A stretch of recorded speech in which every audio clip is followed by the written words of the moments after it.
Mr. Richard McKay! Keep it going till he's here.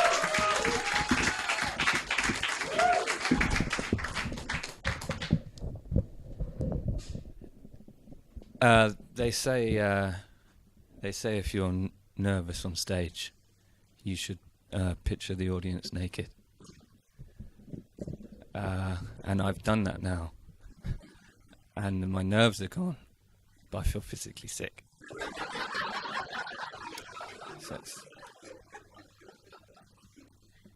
So anyway, I was at the zoo with my niece, and she's 10.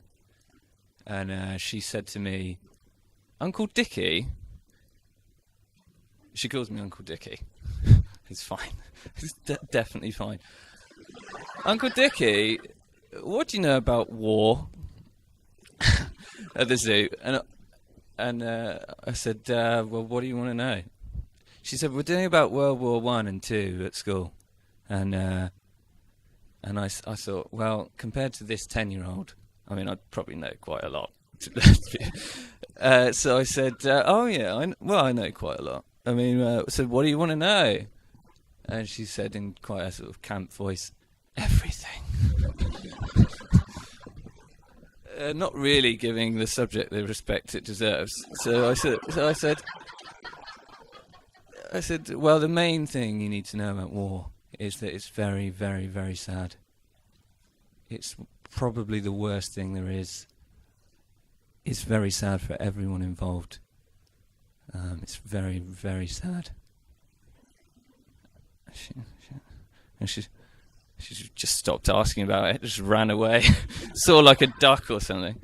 Noticed that thought this, I'm going to suck the enjoyment out of this, but I don't blame her, because throughout history and in the modern era, kids have been sold like violence and war as like some sort of fun thing, especially in the second half of the 20th century, with the rise of American consumerism and the invention of plastic moulding, as we all know.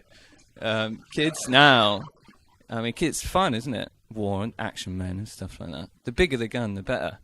I mean, no one really would bat an eyelid at a bunch of kids running around pretending to shoot each other with plastic guns. But if American school shootings have taught us anything, is that if one of them actually did have a real gun and went round and shot their classmates, they'd blow their own brains out at the end due to regret. Now, they don't play post-traumatic stress disorder in the playground, but they should. They should. I mean, I went on Armistice Day, I went to the local primary school, and I forced the kids to play Shell Shock. And the police looked at me like I was in the wrong. I mean, but the worst war, of course, was Star Wars, wasn't it? Because it's bigger, isn't it? And in fact, in the first 3 films alone, the on-screen death count for Star Wars was over 2 billion people, which is a lot. I mean, I say people, you know, there were some humans, a few sort of big slug monster things, and in the prequels, roughly a couple of thousand culturally appropriated Rastafarian squid men. Misa dead. Misa friends are dead. Misa family and Misa friends are dead.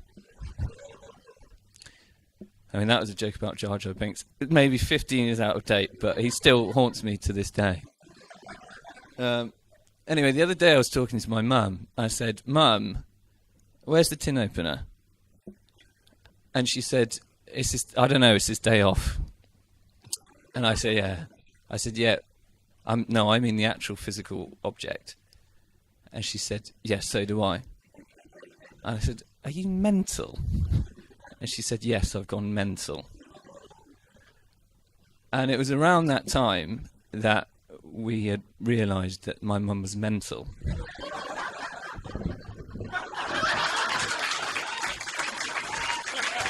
Mr. McKay, everyone!